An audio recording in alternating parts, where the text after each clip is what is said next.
Welcome to Surf Dudes with Attitude, a podcast about California dreams. Gentlemen, welcome back. Hello. Mid-season 3, baby. We're doing it. Mm-hmm.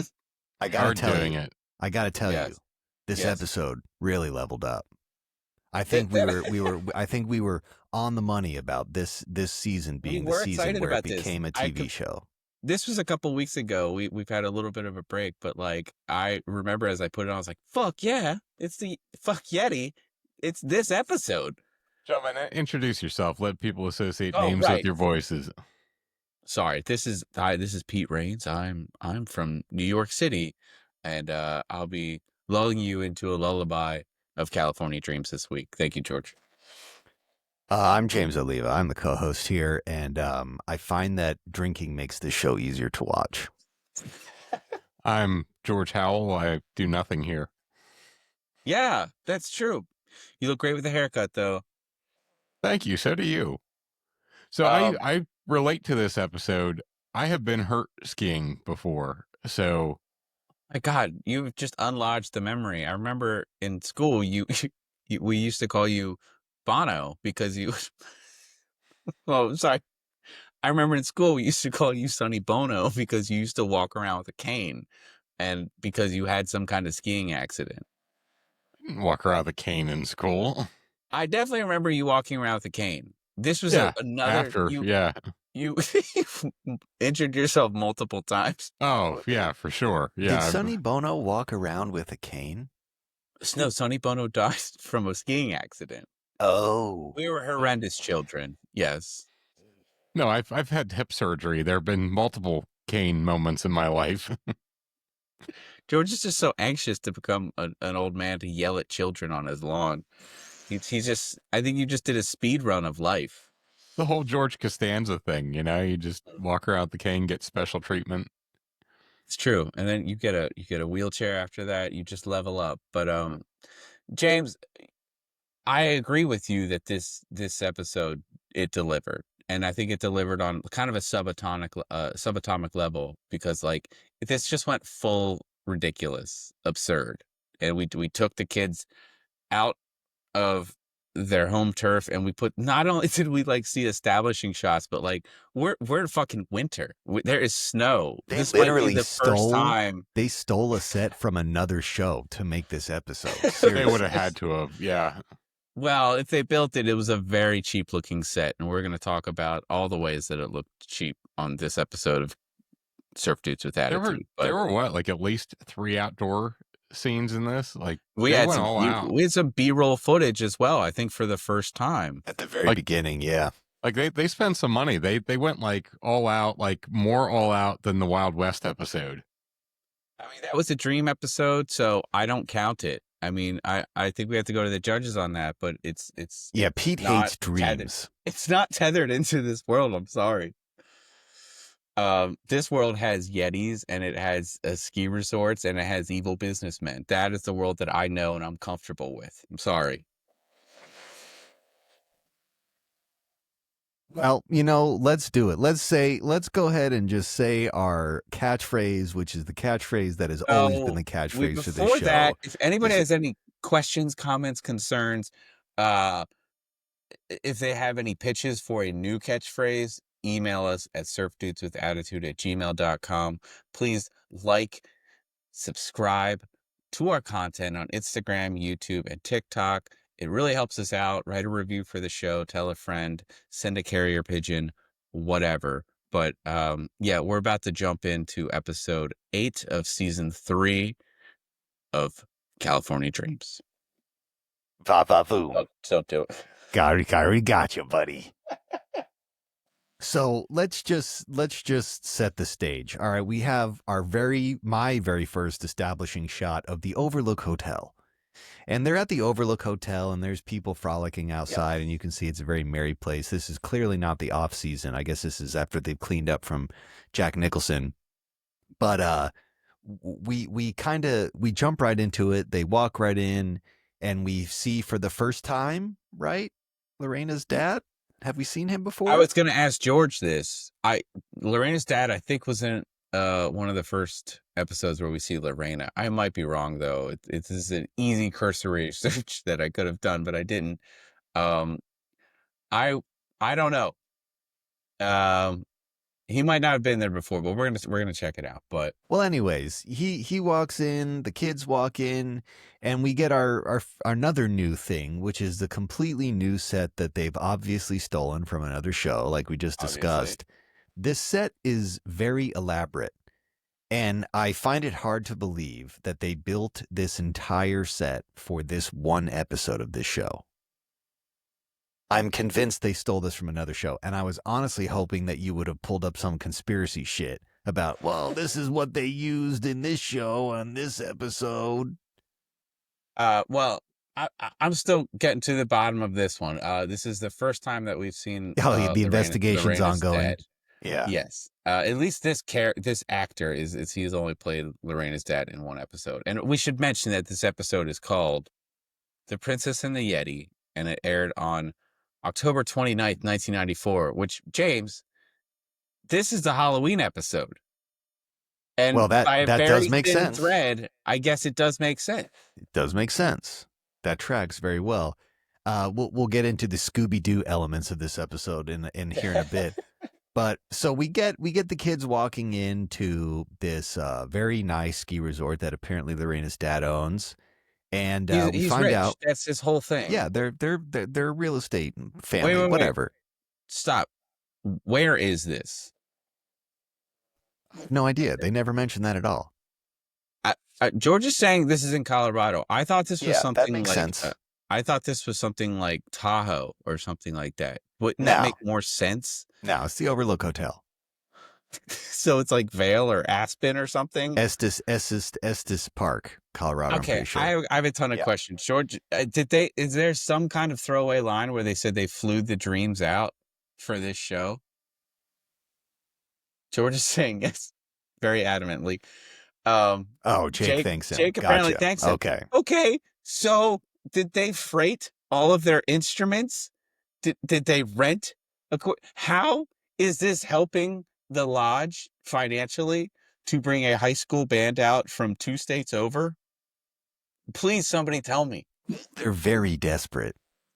You can hear it in Lorena's dad's voice. He's no, they very have enough desperate. money to build an entire other slope. There's just one tiny cabin that is blocking them, apparently, from construction starting. Well, yeah, and the Yeti is scaring people away. He hopes that the band, the live music element, bringing some fresh young blood into this place. Kind of fear? Okay. Yeah, it's gonna make people want to stay as opposed to running in terror from a Yeti. I have a question, and I noticed this twice in the episode, and this is so dumb of me to notice this. And it happens in the first scene when they first walk in. I understand that they're sort of by the door, but there's like pieces of snow that are falling inside while they're talking. Now, is this to illustrate the snow as being like blustering in? Sure. It happens multiple times, and not the second time. They're not anywhere near a door. Yeah, I am almost certain that is a set malfunction because again, they have stolen this set from another show, so they're still trying to figure out how it works. And you know, for the scenes where they are outside and it might be snowing, I'm sure they have like a little tray up at the top that'll sift down snowflakes. Right. Okay. I'm glad that's taken that are just made out of asbestos. Thank you for explaining that to me. I still don't understand why the dreams are there for seemingly one night only, and I guess at least 2 sets. I don't know. I don't think they're there for one night. I think they're there for a weekend. Like you think they're there for a residency? Not necessarily a residency. I don't buy it. Well, you know, again, I think I don't know if it's mentioned at any point, but I think it's just fair to assume that they probably came out for the weekend. They're doing a little weekend set because he just needs they were playing business their drums. This weekend. It was their drums and it was their equipment. It's still the same. So they're so attached to the small little dinky PV amps that they play out of that they flew those out as well. Yeah, George brings up a good point. Lorena has to work the front desk, the next day. So they're there for at So maybe an least, extended weekend, a yeah, holiday weekend, if you will. sure, Okay. whatever. They come out Friday. Maybe they call out of school, or they come out. They're just doing Saturday and Sunday and head back Sunday night. I don't We know. don't know if this is the And summer. We don't her know. dad's loaded, so they probably. I mean, uh, Tony could have brought the drumhead cover. That could have been gear that was there before, That could have been a or carry-on. That's Lorena's loaded. They could have easily carted that from California. paid like the 2-man in a van situation to Whatever. drive that over. Yeah, that's not unrealistic. I want to talk This about is a this for the professional next band. hour. This is a professional band. It's a high school band, which we don't know what year they're even in high school. They're young blood. So, Anyways, so they're in this little lobby, and they're kind of talking with Lorena's dad, and it's explained that Lorena made this deal with her dad that she was going to help work, and that's how she got the band to come out, or her dad to subsidize the band coming out. And Lorena's not too happy that everyone is kind of reminding her that that's the deal that she made, and her dad kind of vocally expresses that she's pretty selfish and spoiled. yes, Which, to be fair, she is. that's her whole thing. That's her whole thing. So there's a bunch of cute little moments, and then of course Tony is super stoked at all the hot skiing ladies that are there. There's some hot famales. Yeah. In this frozen tundra. And we get a good Sly line where he makes it appear as Sly line. as if he is trying to tell Tony to not speak like that. And when they ask him, why, Sly, why are you being so reasonable right now? He's like, chicks love that kind of stuff. And then they all do a Three Stooges level step on the foot, punch in the face, smack on the head. I wrote this down because I thought it was funny. Tony called the one woman. Tony said to a lady, hey, it was like, oh, hello, Snow Bunny. And Sly goes, she's a lady, not some cold winter rodent. And then they said, oh, something to Sly about that. He said, I'm trying to be more sensitive now. Chicks are into that. And there you go. Him. Yeah. And the irony that he was telling somebody to not refer to somebody else as a rodent is not lost. That is ironic. I'm glad we got because that. Because we all know he is rodential. So, did anybody think that Sam's impression of Lorena was kind of racist? It was super racist. Okay, it wasn't just me. It was super racist, and that was, I guess, okay. I guess it's okay if Sam does it, right? I guess she's been on the brunt end of so many racist jokes on this show. Yeah, I did think that was a little uncalled for, but it was very 1994. For sure. It was, it's a Halloween episode. We're allowed to have a little fun.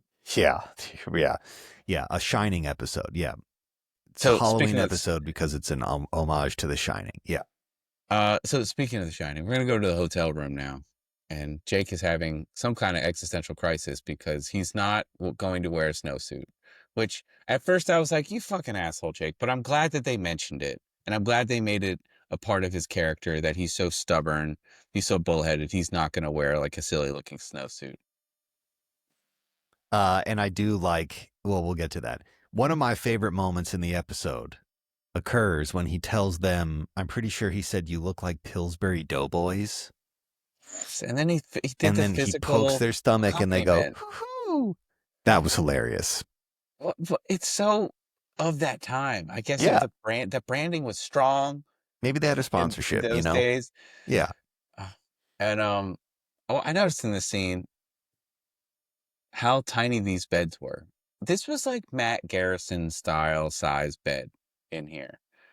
How pissed would you be if you were flown out? It'd be a band in residency, 3-day holiday weekend, and you were sitting in a race car bed trying to get to sleep at night. That would be hilarious. I would think that'd be hilarious. And I would just make it a point to bring my race car helmet, make the full You could get the put full that experience out of that. with your drum head. Yes. Yeah. Great.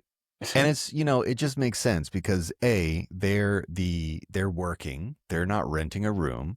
So of Okay. course, when you work at a place like that, you have to sleep in a child's bed. These are servant quarters, if you will. Essentially, yeah. And they just need to cram as many beds in there as possible. So the kid's bed kind of makes sense. Anyway, so they're in there, and then Sly walks in with a fake bandage on his leg, much like how George faked all of his injuries in high school, like you were talking about when he used the cane. And he explains to the guys he's going to try and pick up chicks with the sympathy card, having the fake broken leg. And then, of course, we get the first Scooby-Doo moment of this episode. A random old guy knocks on the window and says, "Hey, you kids, I just want to let you know, look out for the traps." Okay. And, so they're on the first floor then, right? I guess. I don't know Okay. why he would be climbing on the roof, but not much in this show makes sense. So that could also be possible. And I must say, the lovable hick guy from the woods, the woodsman, might be my favorite character in this episode. Oh, okay. Who does anybody know the name of the hermit in Heidi, that Shirley Temple film? Because that's who he reminded me of. That's a very dated reference. What are you talking about? It's almost I'm not 100-year-old movie. I'm not sure how that connects to 1994. Okay, and so I have a big problem with this episode in general, but Tony is probably the most competent actor in this film, is always given the physical comedy roles because he's the only one that can kind of pull them off, right? So, but this doesn't make any sense to his character, much like a lot of these other things where Tony gets freaked out by something, he gets itching powder, and now he's convinced that a Yeti is actually real and he's very afraid of it. So I don't like that for his character, but motherfucker pulled it off, as he always pulls it off. Yeah. So I had a genuine LPE, a laugh per episode at this time when he's trying to convince the guys that he's totally fine and he's adjusting his boots. That was genuinely hilarious. laughed at that. I am fine. Yeah, that was great. That was fucking great. He really did crush that. Yeah, because that's like, nobody told him to do that. That was his choice. I could tell, because it landed and it was so bizarre, and I was like, oh shit, good on you, Tony, for improvising this part. But I knew we were going to be in for a really silly episode at that point. When are we not? This is absurdly silly. We're normally here. This is a no. Podcast, it's Scooby-Doo. It is Scooby-Doo level of silly. I agree, but when are we not in for a silly episode with this show? This is like, the music part of this episode was so shoehorned in, and it almost felt odd that we were like, oh, right, this is a show about a band, because every other aspect of this could have been written for any other show. It had nothing to do with them personally, except the fact that they were playing music. Yeah. I mean, in fact, they built the set for another show, and they just stole it and used it for this episode. I am really annoyed that you didn't find the other show that this set was used in. There's no way they built this whole set for one episode of this show. Okay, so later on, when they actually are playing a show, which happens pretty soon here, but I was like, is this just Sharky's made up to look different? But I don't think it is. So I think it might be the old living room set. That was my first thought, but I don't know. There's an actual stage there. It's way too elaborate. It's way too elaborate. This is a whole other show's set. This is season 3, baby. They had money. They had Peter Angel money just rolling the fuck in. All right. They were getting avalanched from Saved by the Bell at this point. Yeah. I don't know. I don't buy it. Yeah. This George is right. This is definitely something that was being used concurrently in Burbank for something, and they just happened to rent it on the day off. Anyway, so we're out in the main area of the lodge, and we got Sly. Lounge, if you will. Yeah, sure. The lounge. Sly's in the lounge, lounging with his leg up, trying to get sympathy from a snow bunny, I guess is what they're going to be referred to as now. And he almost scores the sympathy peck on the cheek. And Tony... This is working. Like It's working. like the sly line here should be like this actually is like it working like a charm here, but then somebody messes it up, right? Yeah, Tony comes in pretty hot, pretty scared about the Yeti, or if the Yeti isn't real, the potential for bears. And he ruins it by, Sly ruins it by trying to speak in pig Latin to Tony, like kind of like buzz off, it's working here. But unfortunately, the girl that he's sitting with understands pig Latin. She's Yeah. bilingual, and she sees right through the charade Yeah. and responds to him in one of the most hilarious jokes in this episode, where she speaks in pig Latin and then says, "I took French." Speaking of charade, yes, totally. I I actually had to explain to one of my students last week what Pig Latin was. But before that, I had not thought of the language in decades. Well, it's a So, dead language. Yeah, many people have forgotten it. I did have an episode. I did have a question during this scene before we get to the show. Jake is kind of wheelbarrowed in. He's completely frozen because he has refused to put a snowsuit on, and they drop him behind the couch. My question is, there's no mention of Jake and Lorena dating in this episode.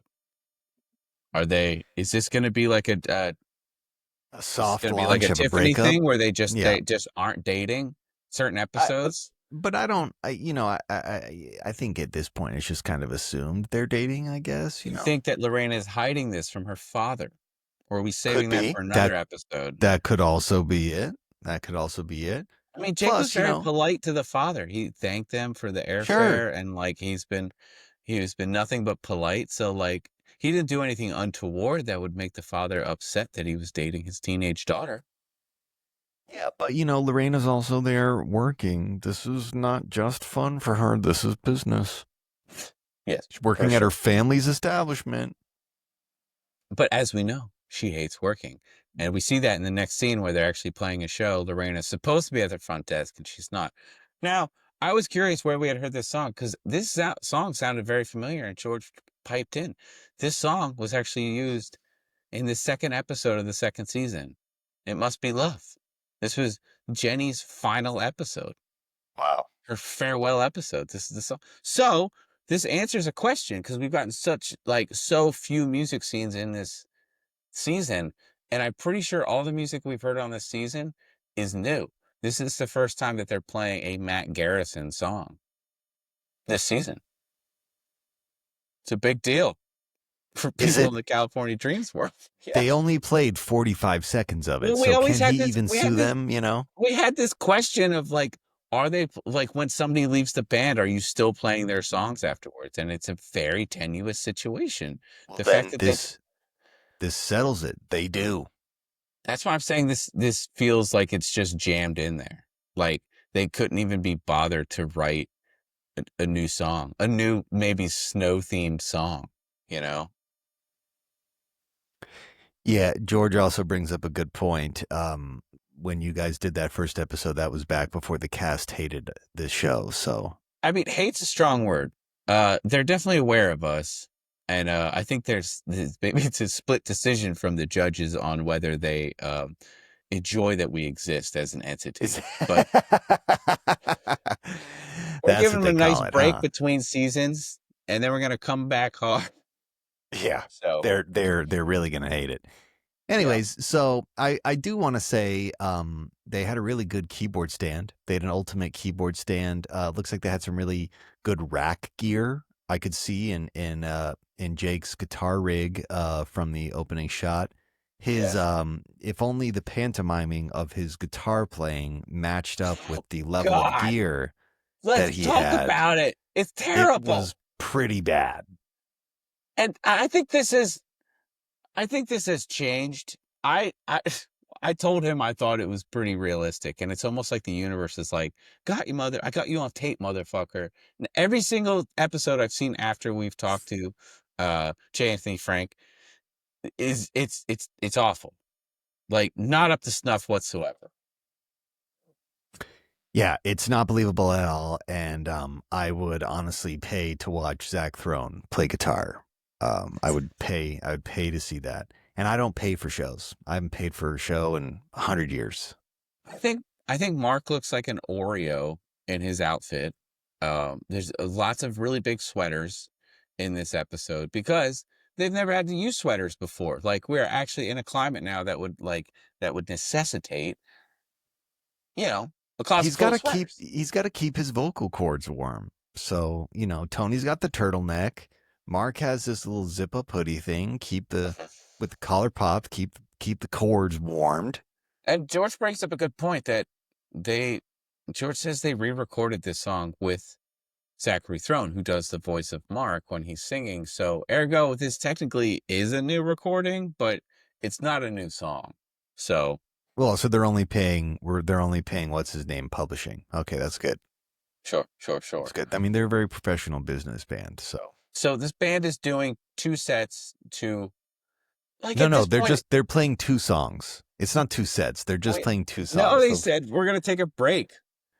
After they played 45 seconds of one song, and then they'll play 45 seconds of Normally, I would say, yes, James, you're right. And we can poke fun at them. But Lorena's like, I've been gone for 7 songs. And I'm like, shit, that's actually it's a short set for California Dreams because they're always chopping down their songs. But technically, yeah, if you're doing a couple sets, you do 35 minutes or something. And then you take a break for a lot longer than you should. And then you get back to it. That's what I would do. So they have to be pulling Garrison material if they're doing multiple sets. Yeah, they're playing 7 minutes of audio per set, I think it's just Mark's doing a ton of crowd work. It's just all a patter because he's trying to fill time. Can you fucking imagine how terrible that would be? Yes, I can. It would be almost as terrible as Jake going out into the crowd to pantomime a terrible solo. He jumps down. He makes sure everybody can see up close how poorly mimed this solo is. Meanwhile, Tony's just in the fucking back, killing it with every fill. In the pocket. Such a groove player. This is funny because they've got a fake audience. And I would have assumed that the director would have been like, all right, fake audience, when Jake jumps down, be excited. No one is excited. No one moves. These people are asleep. They're like, why is a teenage band here? These kids aren't young enough for it to be a novelty. If they were 12 to 15, this would be cute almost. But they're in that weird stage where it's are you in junior college yet? What is going, I'm annoyed with you more than anything. I'm scared of you as I walk down the street. I cross the street to get away from you and your friends. Yeah, I guess. But then why is the room packed? I guess because they're serving alcohol. But that's the one area where they serve alcohol. We looked up the California law. Hey, this isn't California. This is Colorado. I'm saying if it's Colorado, that this might be, we need to do some more investigation. Rocky Mountain High, Pete.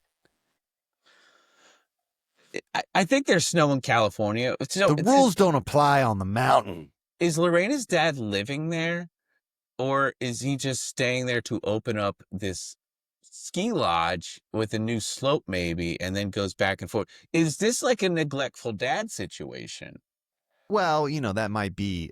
I don't think so. I don't think so because of the way she and he interact and the way that he's basically throughout the whole episode, he's oh, you never really care for anybody else. So he's got to be at least around to recognize how spoiled she is.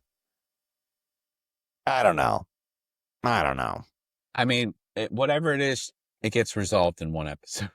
But, they're also, I don't think so. From what I could tell, he's there to resolve the dispute to get the new slope built. Okay, you're putting in more thought than the writers. So you're filling in the gaps novelization style, basically. You gotta think about it like this. He's a very wealthy and powerful businessman. He might own a number of different ski resort locations, maybe a whole slew of real estate. Okay, so he's just breezing through to deal with the problems as they arise, but the place is obviously fully staffed, right? So it's not like he has to be there every day. Apparently. Well, the band wouldn't be on the staff. They would hire the band. That would be a local thing. We also need a front desk person. No, they didn't need a front desk person. that was the deal. She's like, if you bring me and the band out there, I will work the front desk. Maybe who normally works the front desk wanted a fucking weekend off. Are people entitled to vacations anymore? I thought this was America. This is an evil businessman. I don't think he's giving people paid vacations, brother. Is he? He paid to have this whole damn terrible band come out and nepotism. play. It's his daughter's band, basically, who like stays at their house for fucking free. I don't know. There's another thing where it's like, is he a terrible, shrewd businessman if he's giving them a free practice space and getting them work? That sounds like a supportive father. Loft? We don't know if she lives there or like, remember like one of the other episodes, like we're like, it might be a moat. Like this might be a castle situation. It is. It's a castle situation for sure. They're loaded. So, like, where is she? Is she just like Rapunzel? She's in one of the other towers. Yeah, she's in one of the other towers. Okay, she's in the West Manor. I got it. Yeah, exactly. I'm picking it up. Anyways, the big anyways, like what happens here? They wanna address, Lorena's dad wants to address the rumor floating around that there's a Yeti. Okay. Again, we got a nod to that when the hick guy knocked on their window, which was probably on the second floor, and told them to look out for the traps, and that the bears aren't there anymore because the Yeti scared them off. And Lorena's dad is like, all right, listen, people, don't leave. We need your money. There is no Yeti. And as if on cue, the door swings open. Yes. Snow falls from the ceiling inside. And we see the first real clue that this is just a Scooby-Doo episode. Yeah. Clearly, a man in a Yeti suit screaming in the doorway that terrifies everyone, including Tony, who disappears. Yes, Yeti Spaghetti's out of there, and I thought it was I thought it was very wonderful. Nice that the abominable the abdominal snowman. Damn, he's ripped. Waited for the end of the song. You think he's out there waiting, being like, "This song sounds like the second episode where they said goodbye to Jenny." Do you think he's definitely thinking that? Yeah. Okay. He's just a good audience member. You know, you don't enter or leave a room when the play is on or the movies. You know what I mean? Like you wait until applause. You wait until a break. He's just being very. What? You're just waiting for your set. Yeah. You're a surfer. I get it. Yeah, but you're in a Yeti costume. Anyways, that was clearly a man in a Yeti costume. The fact that entire room of adults. He just appeared and then disappeared. Yeah. He's breadcrumbing everybody. It was obviously a man in a Yeti suit, and it was very Scooby-Doo. It was very Scooby-Doo. Anyways, so they don't know where Tony is, so they're going to look for Tony. Yeah, for some reason Tony bolts the fuck out of there, like goes into the woods where that Yetis doesn't make any sense. Live. Yeah, that was really kind of confusing to me why he would have done that. But his misfortune is our gain, because what do we see here, James? For the second time in the episode, second time. What, an establishing shot? We see an outside shot. Yeah. You with the whole gang. Yeah, because they stole the set from another TV show.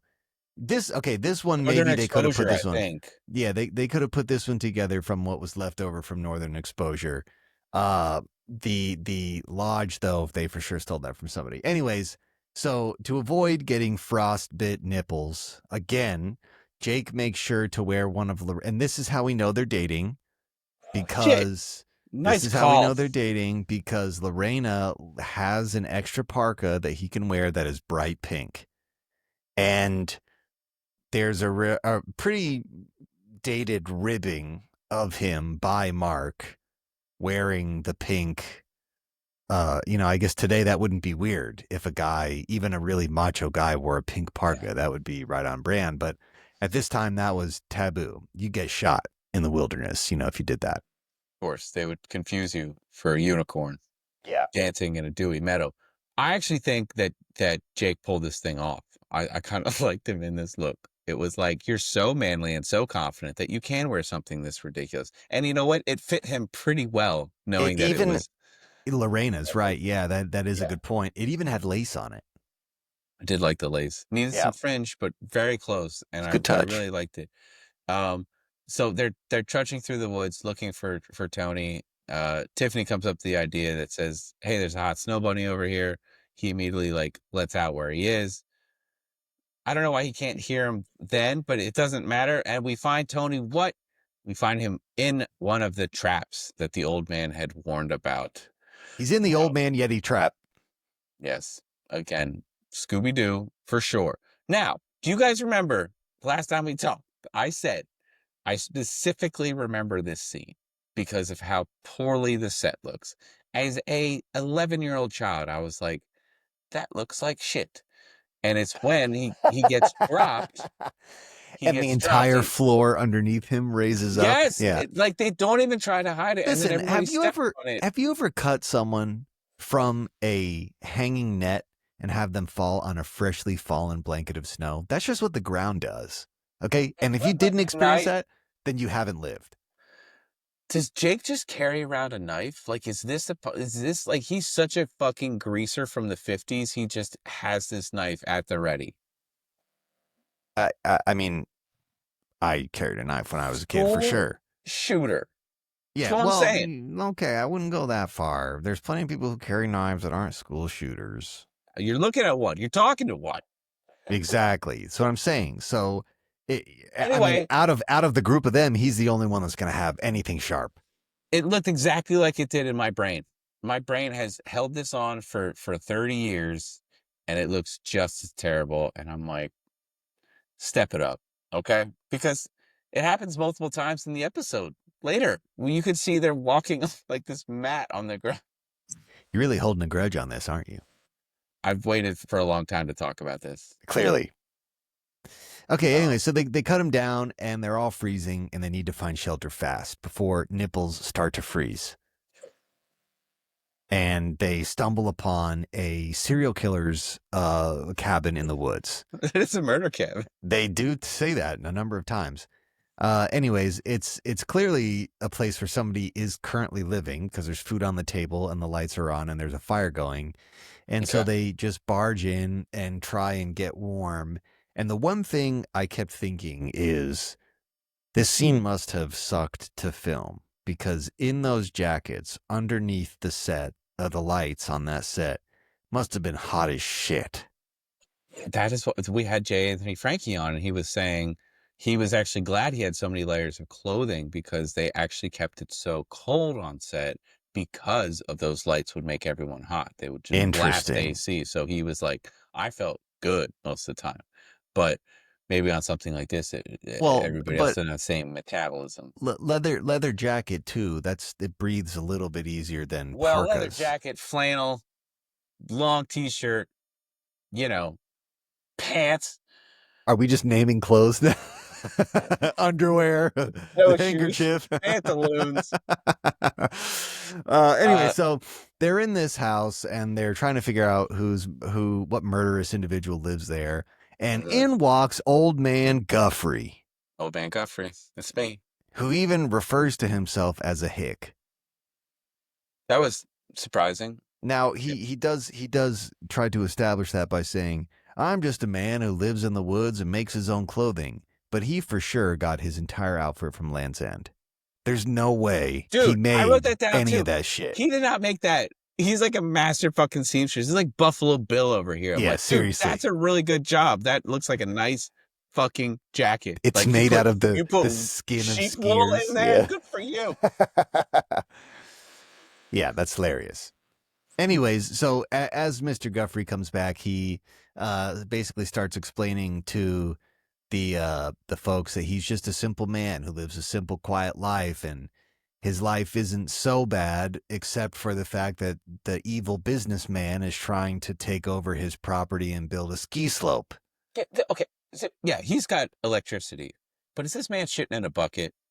This looks like a pretty small Absolutely. cabin. He's absolutely No, does a bear shit in the woods? Okay, come on. Situation? No, he just goes. Maybe that's why they're trying to get him to move because that's he keeps why he keeps making his own clothing. Yeah. He's just shit through all the other pieces of garb that he might have. Making mushroom brownies. He's just tripping balls out there 24/7, dressing up like a Yeti, harassing children. That's it. At this point, it's like, 11-year-old me still upset about the mat on the ground and the poor fucking budget of this show. And I was like, this guy's the fucking Yeti. It's very obvious. And Lorena finds this out. She gets very upset when she figures out she's the daughter of said evil businessman. And then she's like, let's get out of here, guys. And she finds an open closet. The Yeti costume is just there. Tony gets afraid again. And then they put it together. Yeah. Again, Scooby-Dooby-Doo, where are you? So we get back to the lodge, and Lorena's dad is really concerned because all the kids have now gone missing. They didn't even do their second set. Okay? He's paying these kids to be out there for this weekend, and they fucking run off into the woods. Classic band move. So he calls the sheriff. The sheriff shows up, basically says, leave it to me. I'm a master tracker. I'll find these kids immediately. I did like that guy. I thought this was pretty funny, though. And as he's turning to leave, the kids walk back in, and he even acknowledges them and says, hello, kids. But then we don't hear from him. Maybe he dies. Like, we don't ever hear any mention about the sheriff again. It is the most, oh no, he's there later. Yes, he's the one that's going to arrest him. Oh, yeah, that's right. It's the most realistic personification of a police officer, actually. Yeah, like, 100%. Fucking useless. 100%, yeah. Like, but Lorena 100% missing that. Lorena immediately narcs out this old man. Like, it's the first thing she says. You know, she's like, the Yeti's not real. It's Old Man Guffrey. He's just fucking your shit up. And then the dad is like, that's it. I'm fucking pressing charges. And then everyone's like, hey, he's misunderstood. He's like the other old man, maybe murderer in Home Alone. He's okay. But what does she say? She says a specific line, and there's an audible gasp from the audience. I have a question first. I don't know the answer to that. I will say. Let me see if I can close caption this.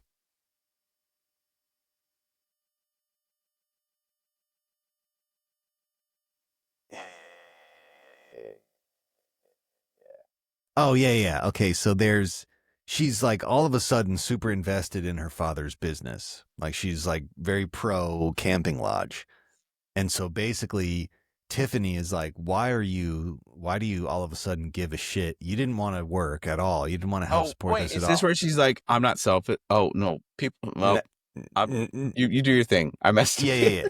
So, well, I mean, that has been throughout the course of the episode. Like, people have just been giving her shit for being so self-absorbed and spoiled. Yeah. But anyways, Tiffany's like, so why do you care so much about your dad's business? Right. And she goes, well, my dad said he'd send me to Europe this summer if they can open the slope. So we are in winter still, technically. Got it. Yeah. But there was, I can't find it, but she said something to the effect of like, they're like, well, we can't just steamroll over this guy. And here it is. No, I think I got it. I love what the dad says in this scenario. He's like, people lose their homes all the time, and it's no reason that they should be able to like fight back. It's awful. Yeah, so basically he threatens to get him arrested because he's squatting on the land. What would these charges be? I wrote that down specifically. What it said later it said you caused a lot of damage, but like he just kind of threw the doors open and it snowed a little inside. Like, is this menacing? I'm not a lawyer, obviously, but like, I guess you're not allowed to wear a mask in public in a lot of places. This is pre-COVID. So I'm curious what this trespassing, defrauding an innkeeper, because it really took, wait. It took the dreams away from playing their second set. So people were deprived of that entertainment. That is defrauding an innkeeper. Yeah, that's exactly what he did. He disrupted the business, and he was trying to scare people away. I think the best you could do is trespass this person. You could trespass them. I think that's it. Huh? Yeah, sure, but or I'm sure there's some menacing. There's some like probably now there'd be some terrorism charge or something. I mean, Sure. this is not just him keeping to himself, dropping deuces on the slopes. Okay, he's coming in there and trying to disrupt. That's a better plan to like stop Yeah, a slope from being made. Like you can't stop the slope, but there's like human you could shits fuck all up over. Yeah, every. exactly.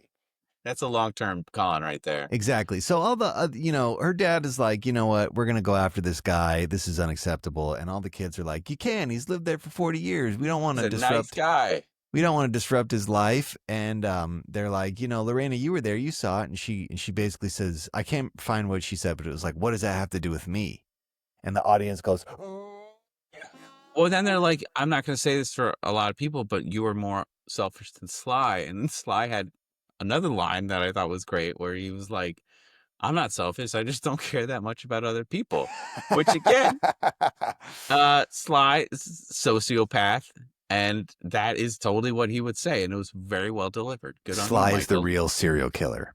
Yes. That's the twist, Anyway, so after this exchange, and her dad says he's gonna get this guy arrested, Lorena asks the troop if they want to go skiing, and they basically all say, "Eat shit, Lorena." Yeah, she's acting like a real B word right here. Yeah, because I wouldn't want to hang out with her either. So she does what any reasonable young adult would do. She storms out and goes skiing on the slopes by herself. At night, speaking of the other B word, where B-roll footage is happening right now for the second time in the episode, where we see. Is this her? Is this her? No, it's a random fucking person that they bought from like Getty Images, but it's a random woman. But is it implied that this is her? It's implied that it's her, yeah, because the next scene is her like tumbling in. Yeah. Oh, that's right. Yeah, and she hits the rock and she breaks her leg. Yeah, so now she's stranded out there. Well, she twists her knee, so we make sure that it's not even all that serious, because like eventually the old man finds her and he does some frontier medicine. She says it's broken. No, she says later as they're wheeling her in, "Did you even watch this?" He says, she's like, I did, but she like, says, "I just twisted my knee. It's not a big deal." Because this fucking old man, this fucking Dr. Quinn medicine woman, at this point, she thinks it's broken. She says she thinks it's broken, but it's not. She just ended up twisting it because all he did was like put a stick there and a scarf. The ski boot. She was upset that her ski boot got broken on the rock. Oh, the ski boot is broken. Twisted her knee. Makes sense. Okay. He fixed it up though. So anyway, well, with his kind and gentle ways, he's been living there for 40 years. He's a man of the earth. He's one with the Yeti. Do you think he placed that rock there along when he was taking 100%. shits all over the slope? 100%. This was all a part. Why is he not just kidnapping her? Like, get ransom, something. I think it's because her skin is too tight for him to make any clothing out of. So she's not about a size 14. Yeah, he needs somebody. Well, he just needs someone with aged leathered skin that he can stretch into a comfortable new coat. Anyway, so he brings her back. Lorena's dad basically still threatens to arrest him, and Lorena makes a very heartfelt plea to her father to not arrest this man and ruin his life. He did pick her up with such ease. I was surprised because he's an actual old man, and he's part Yeti. Lorena, who is she's a thick Latina girl. Yeah, and he's part Yeti, so he's abdominal. He's got the muscles to do it. He's fucking ripped, okay? 40 years of living out in the woods, a simple lifestyle, so eating mushroom brownies. He says, I'll take my chances. Lorena's like, don't.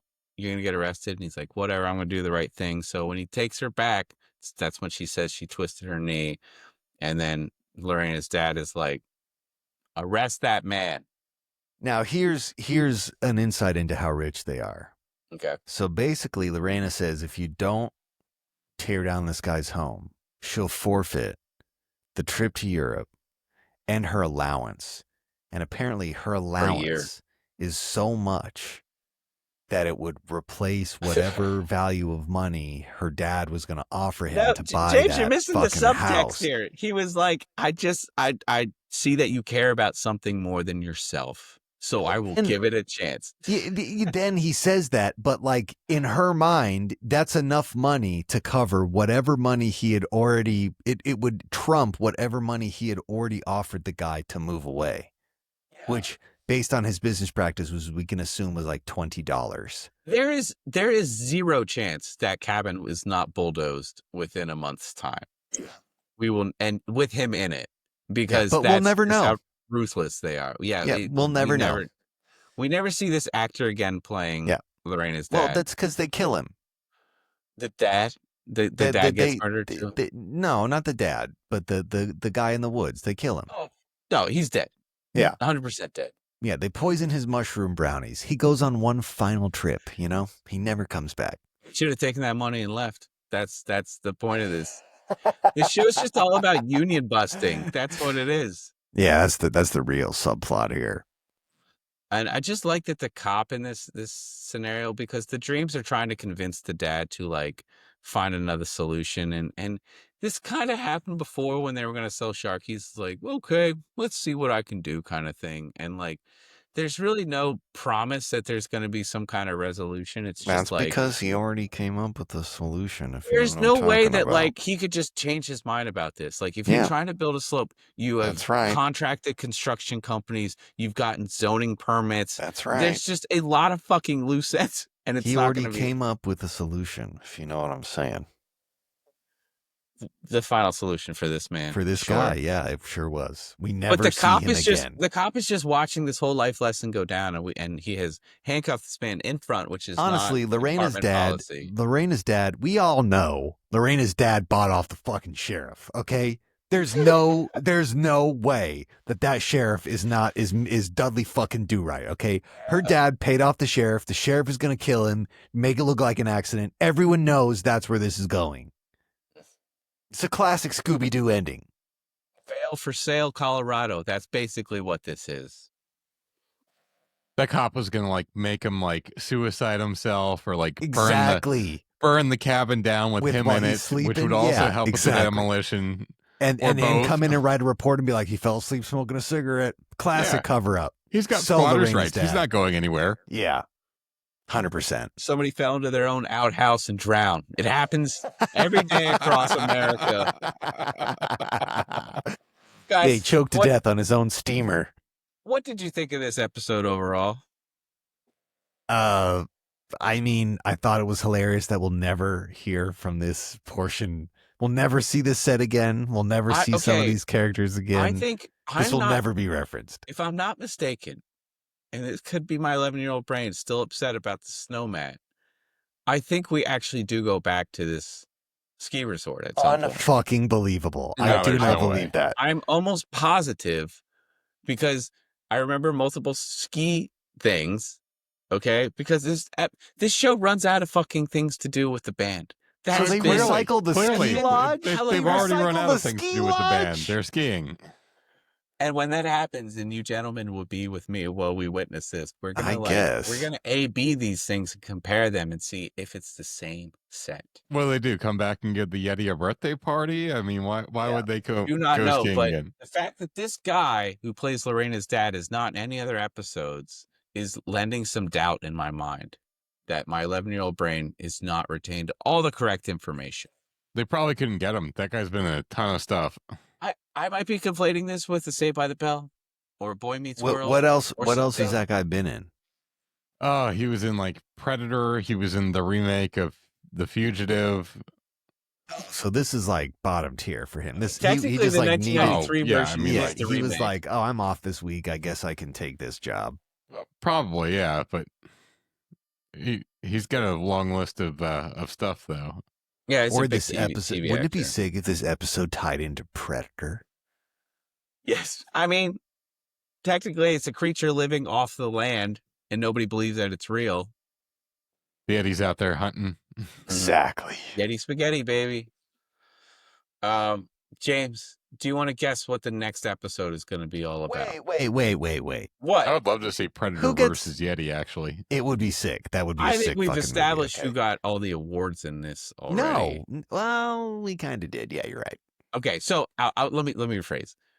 since we've kind of figured out who's going to get the Jenny Award this week, and we've pretty much surmised who's going to get the Tony Award this week, let's give out the Tiffy Award.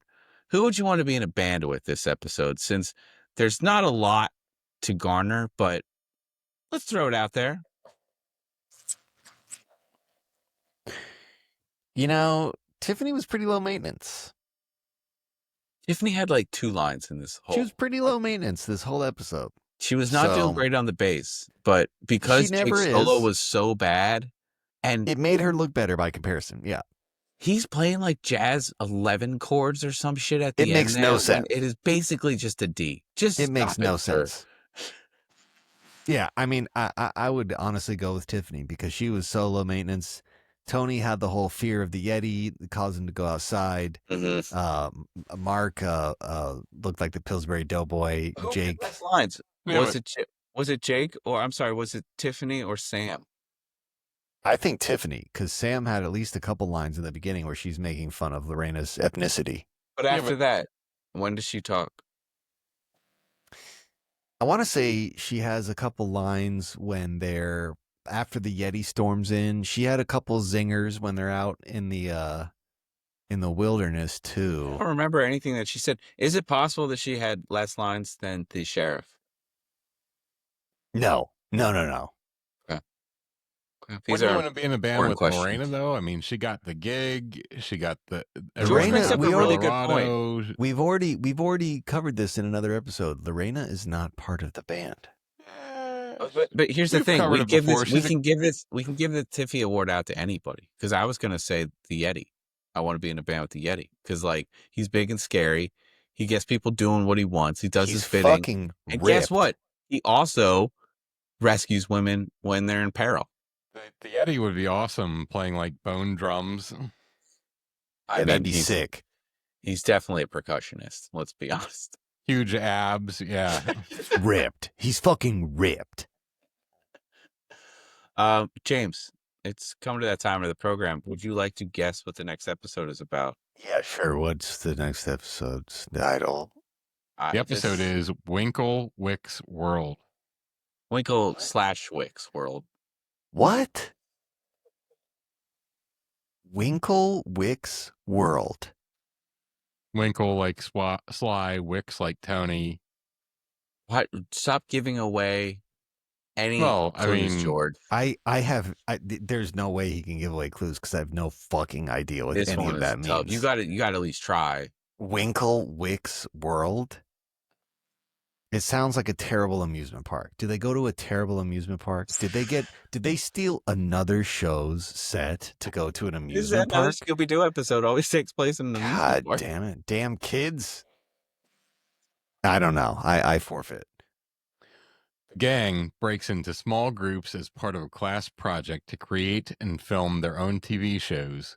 When Sly and Tony's project is noticed by a local producer, he offers them the chance to take it to air. Unfortunately, this means that they both have to take a break from the band, leaving the Dreams one drummer short and with an incomplete yet enthusiastic Lorena as manager. I think Lorena would be incompetent as a manager, but she has the resources and the funds to like to get shows and shit.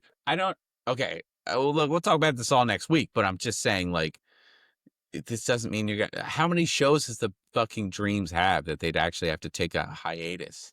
Is it going to be an acoustic show? Like, what are they doing for drums? Yeah, because honestly, at this point, Sly could still just book the shows and the band could go and play them, and they could play it acoustic. But we've seen the Dreams play with a fucking drum machine on multiple songs. So why don't they just fucking do that for every song? It's going to be just as tight as Tony is. Just saying. He's literally a machine. He's great.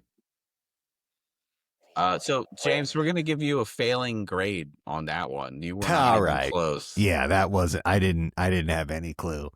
I thought it was an amusement park. I don't see how that relates to a fucking TV show. In this show. I wish. I really wish. We'd only have to see like the line to get into a roller coaster. Like that could be a show, basically. You know, we're not seeing an act. We're seeing B-roll maybe of a roller coaster, but nothing more than that. Even that might be a little bit too pricey. Sure. Well, I mean, we did it. This is basically a dream episode. Might as well have been. Yeah, you can. It- Yeah, I can tell you hated it. This is. Oh yeah, I didn't even say what I thought. This is such a non-show because they literally left and they came back. It's like it never happened. Like Lorena. Colorado dreams, Rocky Mountain High. Like she might have a slight limp, but other than that, it's like none of this ever happened. The only person that might have affected is fucking Old Man Guffrey. Does he or does he not have a house in the next fortnight? He's got a house. He's still pooping on the slopes because he's been doing come it so on. long that Does a even bear if shit in the woods? Does a Yeti shit in the woods? no, they poop on the slopes. We've just established that. So anyway, Old man Guffrey ended up in a ditch. Okay, we all know that. that's going to do it for this episode of California Dreams. And it's going to do it for us here at Surf Dudes with Attitude. If you guys have any questions or comments, surfdudeswithattitude@gmail.com. And please like and subscribe on TikTok, Instagram, YouTube, iTunes. Give a TikTok. thumbs up. Yeah, both. Right? So, I mean, next week, we're going to delve into Winkle Wick's world, whatever the fuck that means. It means nothing. And we got Googa some moo some is cool what it special means. guests coming up. So please stay tuned for that. And we have some really, really fun extra California Dreams media planned, if you will. I told the guys recently that I was watching a Lifetime movie, and guess who popped up in it? It was Aaron Jackson. Mark Winkle played a complete asshole in this movie where he's a neglectful father / psychotherapist. That tracks. I'd really like to show this to you guys at some point. But Maybe we should watch it. I would love that, but I see the look on George's face. This is as much as he's willing to put in for this show. I'll And I watch appreciate it. But I did give this show to our good friend Adam from To Be Treasures. So he is now going to maybe watch it and maybe come back on an episode with us, and we can go on an episode with him to talk about it. So we have some cross-pollination, a lot of cool things happening behind the scenes here at Surf Dudes with Attitude. So Looking forward to it. thank you again. We are halfway through season 3. This episode puts us over the hill, which means we're halfway through the fucking series. We did it. Good for you. We did Watch it, out guys. for Pete's cross-pollination. Yes. Yeah, and Don't cross the R.I.P. Old streams, Man guys. Guffrey. But until next time, this is Pete from Queens, New York City. Yeti Spaghetti. I'm James from Brooklyn, and R.I.P. Old Man Guffrey, and George from Hershey, Pennsylvania. Let's do it.